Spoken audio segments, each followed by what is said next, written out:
Estamos de volta e vamos direto para a nossa próxima super aula, na qual o professor Alexandre vai falar tudo sobre geologia. É hora de mais uma aula de geografia.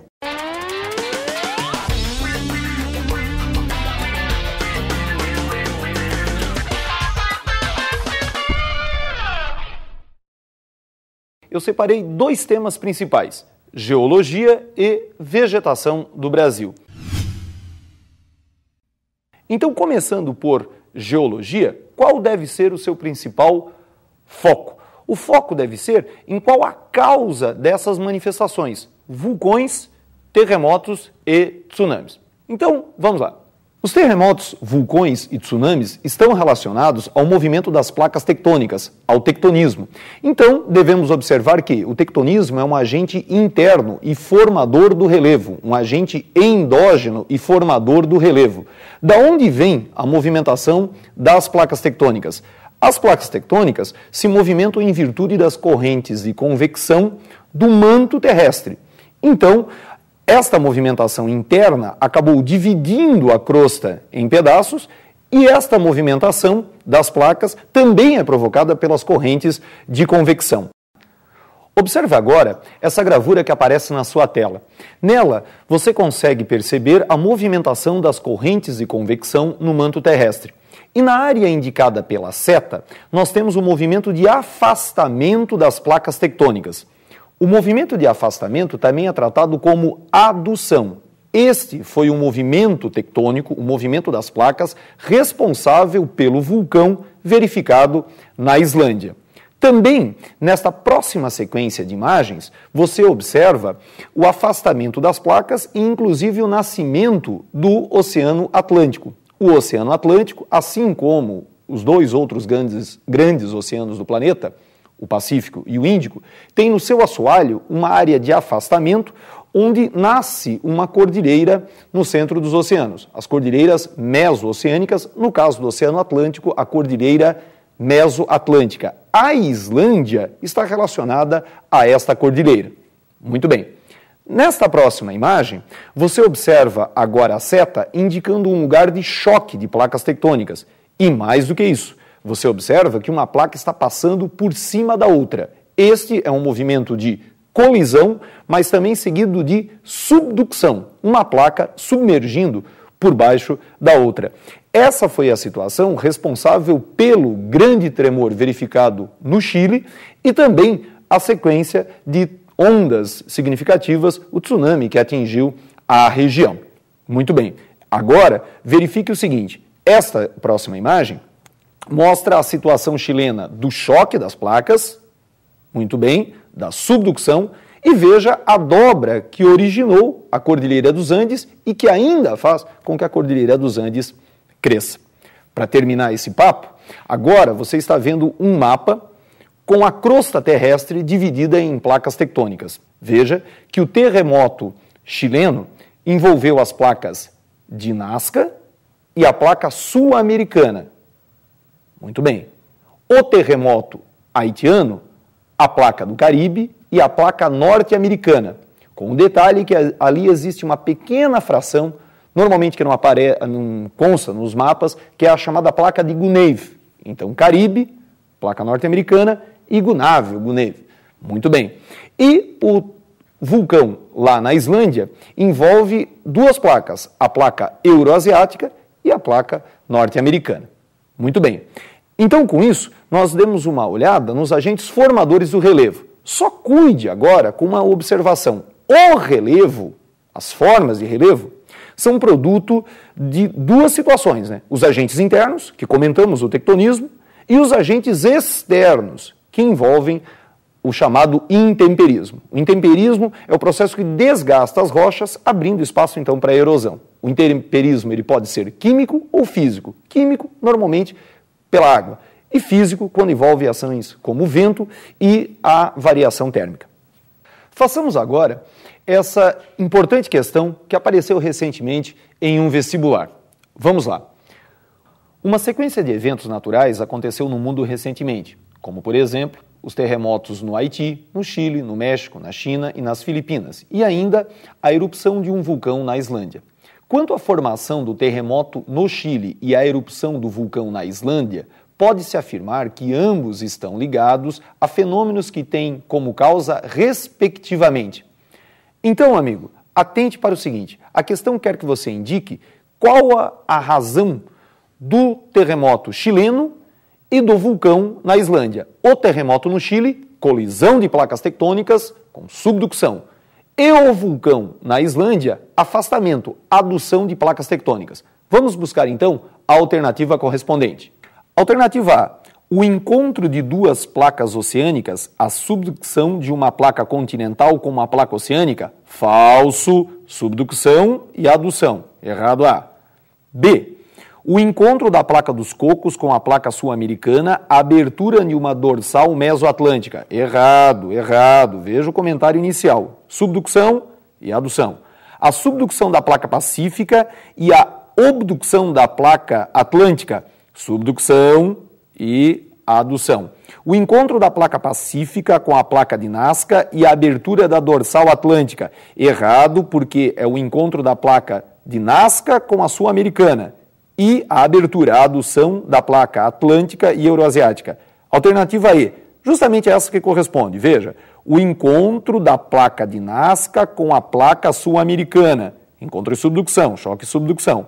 A formação da dorsal num limite divergente das placas tectônicas. Fechamos assim, então, amigo, o primeiro tema da nossa aula, geologia, um tema bastante aguardado nas provas de vestibular. Passamos, então, para o nosso próximo assunto. Na sua tela está aparecendo um mapa com os grandes domínios morfoclimáticos do Brasil. Então, você observa, a existência de grandes segmentos florestais no Brasil. A preservação e a utilização desses recursos chamam bastante a atenção.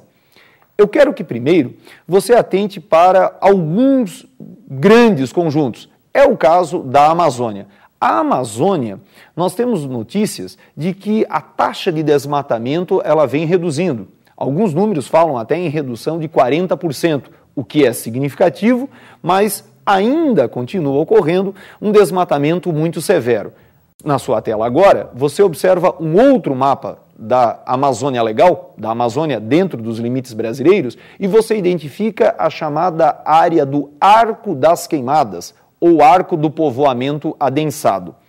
Essa região do Arco do Povoamento Adensado, que se estende desde o Maranhão, passando pelo Tocantins, passando pelo Mato Grosso e atingindo até o Acre, corresponde à principal faixa de devastação da floresta amazônica, onde ocorre a expansão das lavouras de soja, da criação de gado e da grande retirada de madeira.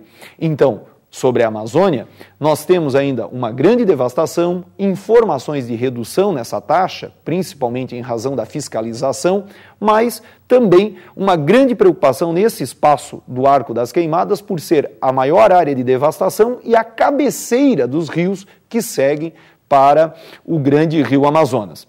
Agora, nesse outro mapa que você observa, você identifica o domínio do Cerrado brasileiro.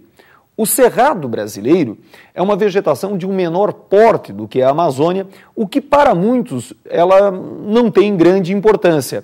Grande engano. Nesta região nós temos a nascente da maioria das grandes bacias hidrográficas do Brasil. Daí a região do Cerrado, que é atacada por lavouras também, pela expansão urbana, pela obtenção de carvão vegetal, despertar preocupação por representar a verdadeira caixa d'água do Brasil. Então, os cerrados você também deve identificar e ter essa preocupação. E agora, nesse último mapa que você tem, novamente dos domínios vegetais do Brasil, você deve identificar a área dos chamados mares de morros, que corresponde à área da Mata Atlântica. A área da Mata Atlântica corresponde a áreas onde nós temos um relevo acidentado. E uma vez retirada a vegetação das encostas, e a vegetação das encostas correspondem a áreas de preservação permanentes, que poderão sofrer alteração no novo Código Florestal, alteração nas áreas de preservação na extensão dessas áreas de encosta. Estas áreas de encosta, uma vez desmatadas, elas podem então desmoronar, como essa imagem que você está observando aí. O Rio de Janeiro contabilizou mais de 200 mortos por desmoronamentos, consequência do quê? Do desmatamento, do uso equivocado das áreas de encosta. E a última imagem que aparece para você correspondem às matas ciliares. As matas ciliares são importantes para a preservação dos cursos d'água, os rios, os cursos fluviais. Elas evitam a erosão das margens, evitam a chegada de sedimento nos rios, evitando o assoreamento e também preservam as nascentes. As matas ciliares também correspondem a áreas de preservação permanentes. Então veja, amigo, o assunto vegetação do Brasil integra, claro, a maior parte dos programas dos vestibulares e é um assunto fundamental, o conhecimento desses grandes domínios. Mas você deve atentar para o seguinte, você deve reconhecer não só a área de cobertura desses grandes domínios, mas também o seu atual estágio de preservação ou de degradação e os usos que a sociedade vem fazendo desses segmentos. Então, muito bem. Então, eu chamei a atenção desses grandes domínios, falei para vocês em especial sobre a Amazônia, sobre o domínio dos cerrados ou savanas do Brasil e a Mata Atlântica. Na Mata Atlântica, atentando para as áreas de encosta, e ainda falamos um pouquinho sobre as chamadas matas ciliares. Vamos fazer agora, então, uma questão recente de um vestibular envolvendo esse assunto. Veja na tela. Os desmatamentos provocam diversos impactos ambientais, dentre os quais podem ser mencionados os seguintes, exceto. Fique esperto que você deve agora assinalar a alternativa errada. Qual das alternativas não corresponde a uma agressão causada pelo desmatamento? Então vamos lá. Alternativa A. Aumento da emissão de gases do chamado efeito estufa. Isso é verdadeiro. Se você desmata, principalmente no Brasil, onde o desmatamento ele é seguido por queimada, nós aumentamos os gases do chamado efeito estufa, né? Note que o efeito estufa está entre aspas, porque o efeito estufa é um fenômeno natural. As queimadas acabam, então, agravando o efeito estufa, o aquecimento global. O Brasil, um país urbano e industrial, e o que acontece? A colaboração da indústria, dos veículos automotores é significativa para o aquecimento global. Mas o Brasil também tem uma culpa significativa no aquecimento global pelas queimadas. Muito bem. Vamos para a alternativa B. Diminuição da biodiversidade.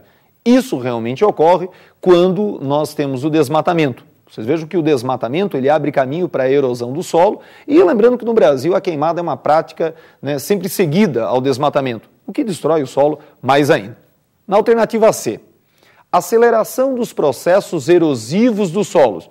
Isso é verdade, já comentamos, né? O desmatamento ele abre caminho então para a erosão, abre caminho então para estragar os solos. Alternativa D. Decréscimo considerável do assoreamento dos rios e riachos, com prejuízos sérios à fauna local. Isto é falso. Veja que com o desmatamento, você abre caminho cada vez mais para a erosão e para a ida de sedimentos aos rios, causando então o chamado assoreamento. Eu já farei uma observação no final dessa questão sobre esse ponto ainda. Última alternativa, alternativa E. Alterações locais no ciclo hidrológico. Sim, a retirada da vegetação acaba provocando o assoreamento dos rios, a dificuldade do fluxo das águas e também, eventualmente, a morte de algumas nascentes. Então, ainda sobre esse assunto, uma observação simples, mas importante. Veja sempre as coberturas vegetais como uma esponja. Notem, a vegetação, ela segura a umidade no solo, favorecendo então a infiltração. A vegetação devolve umidade para a atmosfera, regulando o ciclo hidrológico. A vegetação protege o solo contra o escoamento superficial exagerado, então contra a erosão. A vegetação segura os sedimentos, evitando o assoreamento dos rios. Então, as grandes coberturas vegetais funcionam como uma esponja. Nas encostas, as vegetações funcionam como verdadeiros pregos, evitando, então, o desmoronamento das áreas. Muito embora em relevos acidentados os desmoronamentos são naturais, nem sempre favorecidos pelo homem, mas no caso do Brasil, nas áreas urbanas, a participação da expansão urbana e da ocupação indevida, claro que é muito importante. Muito bem, então, nós tratamos nessa aula de 2 pontos que julgamos extremamente relevantes para as provas dos vestibulares agora. Então, que outros assuntos podem fazer parte aí do imaginário de quem vai bolar as suas questões? Note, nós temos um assunto chamado lixo, que é relevante, né, porque as cidades produzem lixo em grande quantidade, as indústrias também, e nem sempre a destinação desses resíduos é adequado. Alguns escândalos explodiram até no Brasil com a vinda de lixo da Alemanha e da Inglaterra, que seriam acondicionados aqui. Há pouco tempo, foi sancionada a nova regulamentação para os resíduos sólidos, a chamada Lei do Lixo. Então, o tratamento do lixo no Brasil começa a receber assim, uma atenção bastante séria. Destacamos nessa lei o quê? A proibição dos lixões, os aterros a céu aberto, e também a regulamentação das associações dos catadores de material reciclável. Então, fique esperto para o assunto lixo. Também você deve prestar atenção nas alterações climáticas provocadas pelo aquecimento global. Recentemente nós tivemos ondas de calor, queimadas, provocadas por estas alterações, desprendimento de grandes icebergs em regiões polares, provocadas por essas alterações. Outro tema bastante aguardado. Então, uma boa prova, um bom simulado para você, sucesso e até a próxima.